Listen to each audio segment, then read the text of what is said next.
Birds के breeding season में सबसे ज़्यादा सवाल जो हमसे पूछा जाता है, लोग हमसे पूछते हैं कि भाई हमारे बर्ड्स ब्रीड नहीं कर रहे, क्या करें? इस सवाल का जवाब इस वीडियो के आखिर में आपको दूंगा। वीडियो को आखिर तक लाजमी देखिएगा और अगर आप मेरे चैनल पर नए हैं, चैनल को ज़रूर सब्सक्राइब करें, क्योंकि हमारे चैनल बच्चीज़ इन्फो में आपको मिलेंगी ब्रीडिंग सीज़न में बहुत सी इंफॉर्मेटिव वीडियोस। हमारे साथ जुड़े रहें। असंख्य नाज़रीन, आप देख रहे हैं बच्चीज़ इन्फो चैनल। बर्ड्स का ब्रीडिंग सीज़न तकरीबन स्टार्ट हो ही चुका है। पाकिस्तान के मुख्तलिफ़ इलाकों में बहुत से लोगों ने अपने बर्ड सेटअप में ब्रीडिंग बॉक्स लगा दिए हैं और कुछ इलाकों में ब्रीडिंग बॉक्स अभी तक नहीं लगाए गए। इसकी वजह यह है कि वहाँ का मौसम अभी भी गर्म है, लेकिन बहुत से इलाकों में मौसम चेंज हो चुका है और बर्ड्स का ब्रीडिंग सीज़न तकरीबन स्टार्ट हो चुका है। ब्रीडिंग सीज़न का सब बर्ड्स लवर को काफ़ी बेचैनी से इंतज़ार होता है और जैसे ही ब्रीडिंग सीज़न स्टार्ट होता है, हर शख्स की ख्वाहिश होती है कि इसके बर्ड्स काफ़ी अच्छे से ब्रीड करें, इसके पास अच्छी ब्रीड आए और ऐसी ब्रीड आए कि मज़ा आ जाए। लेकिन कुछ ऐसे लोग भी होते हैं जो बेसब्रे होते हैं और ऐसे लोगों में ज़्यादातर शुमार होता है न्यू फैंसियर का। इनका भी कसूर नहीं होता, क्योंकि ज़्यादातर इन्हें मिसगाइड किया जाता है और ऐसे न्यू फैंसियर को मिसगाइड करने की वजह से इनमें बेसब्री पाई जाती है। बहुत से ऐसे लोग जो मार्केट से बर्ड्स लेते हैं या किसी से भी बर्ड्स लेते हैं, ज़्यादातर बर्ड्स इन्हें ये कहकर दिए जाते हैं कि भाई ये रेडी टू ब्रीड हैं, बस ले जाओ और चंद दिन में आपके पास ये ब्रीड स्टार्ट कर देंगे। मटकी लगाओ, बॉक्स लगाओ और ब्रीड करवाओ, मज़े करो।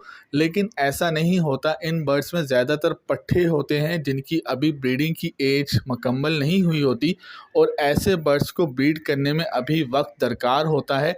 लेकिन उन न्यू फैंसियर को ये मालूम नहीं होता, क्योंकि इन्हें बर्ड्स की इतनी पहचान नहीं होती। वो यही समझते हैं कि जो बर्ड्स वो ख़रीद के लाए हैं वो एडल्ट है, जवान है और ब्रीडिंग के लिए बिल्कुल तैयार है, फिर भी ब्रीड नहीं कर रहा, आखिर मसला क्या है? ऐसे ही लोग हमसे ज़्यादातर सवाल करते हैं कि भाई हमारे बर्ड्स ब्रीड नहीं कर रहे, मसला क्या है? तो फिर वो कहते हैं कि भाई हमें कोई ऐसा ब्रीडिंग फार्मूला बताएं, कोई ऐसी मेडिसिन बताएं जो हम अपने बर्ड्स को इस्तेमाल कराएं और हमारे बर्ड्स झट से ब्रीड स्टार्ट कर दें। ऐसे दोस्तों को मैं यही कहूँगा कि अगर आपने पहली दफ़ा बर्ड्स पाले हैं तो पहले अपने बर्ड्स को चेक कर लें या किसी को चेक करवा लें।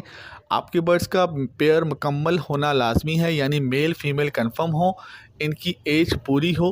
और फिर भी अगर ये ब्रीड नहीं करवा रहे तो किसी अच्छे से एक्सपर्ट से पूछ के इन्हें ब्रीडिंग फार्मूला इस्तेमाल कराएं।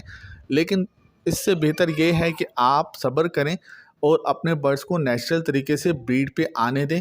अगर आपके बर्ड्स नेचुरल तरीके से ब्रीड पे आएंगे तो अच्छे से ब्रीड करेंगे, ना सिर्फ अच्छे से ब्रीड करेंगे बल्कि इनके आने वाले चिक्स हेल्दी होंगे और इनकी सेहत भी अच्छी होगी।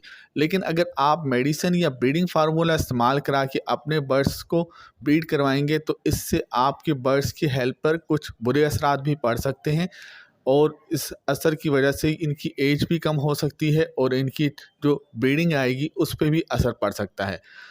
अगर आप अपने बर्ड से अच्छी ब्रीड लेना चाहते हैं तो सब्र करें, ताकि आपके बर्ड्स की एज पूरी हो जाए और वो नेचुरल तरीके से ब्रीडिंग मूड में आएँ और ब्रीडिंग स्टार्ट करें। इससे आपको आगे चल के काफ़ी ज़्यादा फ़ायदा होगा। उम्मीद है कि आपको ये वीडियो भी अच्छी लगी होगी। वीडियो अच्छी लगी है तो लाइक ज़रूर कीजिएगा और कमेंट्स में ज़रूर बताया करें कि आपको वीडियो कैसी लगी है। अल्लाह हाफ़िज़।